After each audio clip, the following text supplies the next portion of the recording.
Continuing on with this series of comparing Guild Wars 2 and Final Fantasy on the various different aspects of the game, the next thing that we are going to talk about is the jobs, or the classes, or the professions, depending on which one you are talking about. Looking at combat, classes, the story, leveling, and of course, endgame. Now, out of all of those, I think classes are probably the most impactful way that someone plays an MMORPG. In a sense, classes are the lens in which you view the game, so which class you play can, of course, greatly impact your view of a game overall. So I'm going to talk about and compare Guild Wars 2 and Final Fantasy and their classes, or Final Fantasy's jobs and Guild Wars 2's professions, however you wish to call it, and see which one is better, in my opinion, of course. As I've stated in my previous video, I've only put about 200 hours into Final Fantasy XIV, which by all intents and purposes, I feel is enough for me to have an opinion on the subject. Now, I've played Guild Wars 2 extensively over the years, many years, so I have a good idea of both,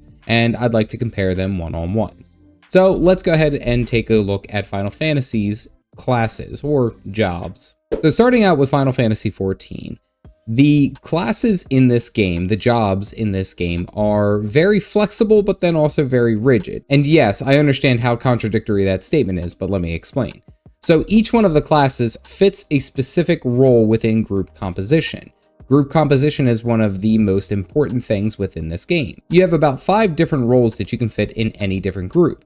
So you have the tanks, which obviously are holding the boss's aggro. You have the melee DPS, kind of self-explanatory. You have the ranged physical DPS and the magical ranged DPS. Now, the idea of these specific classes is that they all offer something specific within their realm. They have their own benefits depending on which one you are playing. But that's not necessarily unique to just MMORPGs. One single character also has the capability of playing every single job that's available to them, and to be able to swap back and forth between the jobs freely without any restriction or, we'll say, any penalty. Now, as I've been playing Final Fantasy XIV, I've been told quite a few times that I should experience the different options of role typing within any type of grouped compositions, especially as I'm going through the different expansions.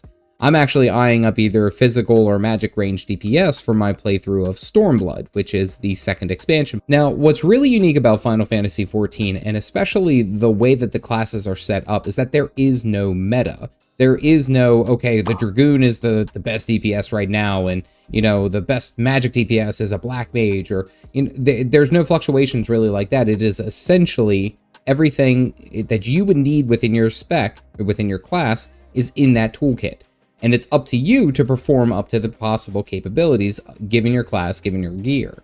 Now, that offers a lot of flexibility because it focuses more so on the player's capabilities given the environment that they are in. So raids, trials, anything like that. And I personally really like that because it takes the guesswork out of it. Now, personally, I will explain this a little bit more when I talk about Guild Wars 2. However, I really do like having unique builds and capabilities. You can thank all those years of WoW and their talent trees.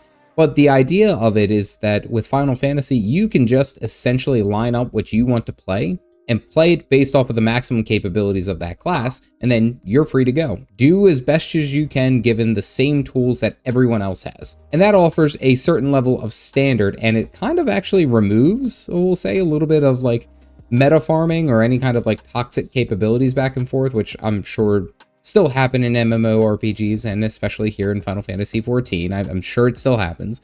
Personally, I haven't experienced it, and I call myself lucky. But the idea of Final Fantasy is essentially your single character has a whole bunch of flexibility with its own individual classes, and those specific classes, each one of them fits into a unique role. So it actually kind of behooves the player to have multiple roles, at least somewhat up to par, and to essentially be able to fit wherever need be. That's pretty cool. All right, so let's go ahead and talk about Guild Wars 2's profession. So countering what Final Fantasy does, Guild Wars 2 offers a ton of flexibility and customization based off of what the player is actually looking to achieve. Now, Guild Wars 2 does something a little bit different. There are a total of 8 classes for the baseline game. If you purchase one of the expansions, you can get the Revenant, which is the 9th profession within this game. And each one of those professions has 3 elite specializations.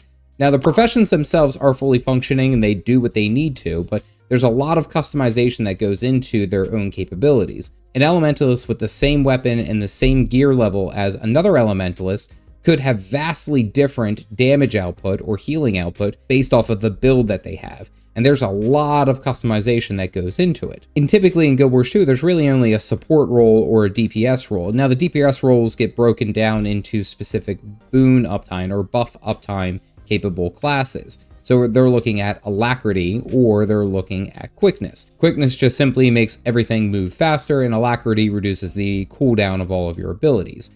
So the idea of it is that there's balance between quick DPS, alacrity DPS, as well as having supports who can heal and supports that can tank depending on the specific fight. Now, what's interesting about that is that there are some professions and elite specialization combinations that are capable of providing those buffs as well as supporting and being the tank, all wrapped up into one.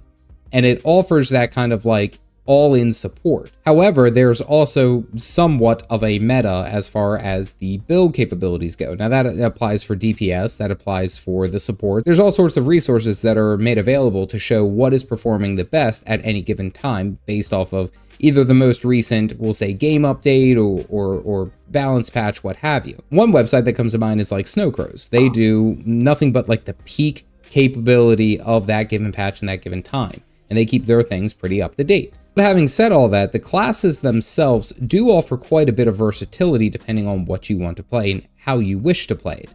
The idea of the elite specializations offer a different twist onto the core class that you would be playing. So for example, I bring up the Elementalist, and I've talked about the Catalyst. The Catalyst is the elite specialization for End of Dragons, and when you play the Catalyst, technically you get the hammer unlocked. There's other things that go into that, but we'll just say for this example, you get the hammer unlocked, and the whole idea of this elite specialization is based around generating auras, which is something that the Elementalist does pretty frequently. Compare that to the Elementalist's Path of Fire elite specialization, which is the Weaver. The Weaver essentially reduces the cooldown between the different elemental attunements that you can have, as well as mixing them together. So you would have half fire and half water abilities, or you would have half water, half earth abilities, and these would be on a shorter cooldown, vastly changing the gameplay. However, the downside to this is that if you want to play a different class or a different elite specialization, you would have to go and create a character for that specific class and then level them up and gather all the hero points to be able to unlock all of those different capabilities. Now, to some players that might seem like a chore. It can be in some regard. However, the idea of the classes being within these unique little bubbles that they have is kind of shattered.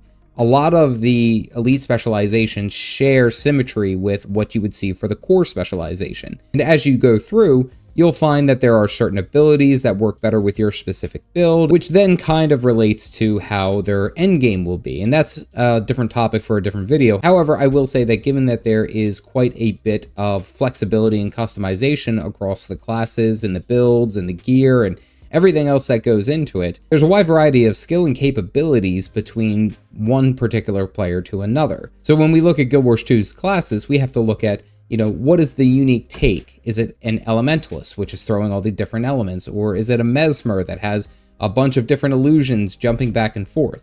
And then we also have to look at how does that fit within this specific group role? Are you looking to provide a specific buff? Are you looking to do something unique given that particular encounter if you're looking at, say, something in endgame? Or are you just simply an open world player with your unique build? And I've said this a number of times, but there's a lot of variability in between any given class, and there's a lot of flexibility depending on what type of character or build you're looking to do. So which MMO does classes better? In my opinion, I think Final Fantasy XIV kind of takes the cake with this.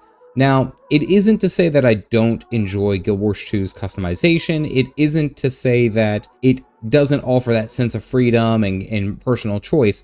However, there is such a wide variety going back and forth of what is acceptable and what is capable, and there's a lot of in-game knowledge that is kind of taken along with it that you have to spend time learning to truly be proficient at, okay, I know that this works, and this really isn't as effective. There's a lot of trial and error as compared to Final Fantasy XIV, where essentially this is what you have. This is all that this class is capable of doing.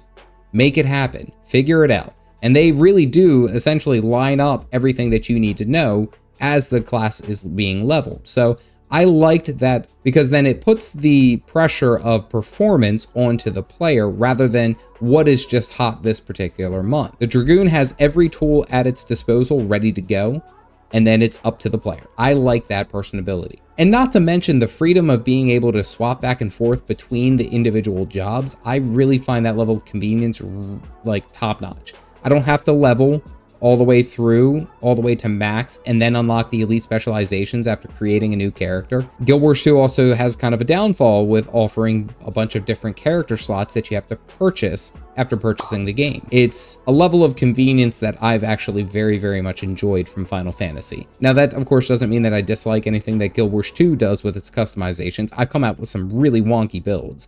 Like some really wonky builds, but that's also part of the fun. And at first I didn't really like that Final Fantasy didn't have build capabilities, but I started to understand why they didn't. Now it's important to note that they didn't do builds because they just wanted to have the package right there and for you to be able to swap back and forth based off of what you needed to play. It's actually a really good mindset to have, and it's something that I'm growing more and more accustomed to. Now yesterday I went ahead and talked about the combat in Guild Wars 2 compared to Final Fantasy XIV, and I looked at it from my own personal opinion. You can see that video here.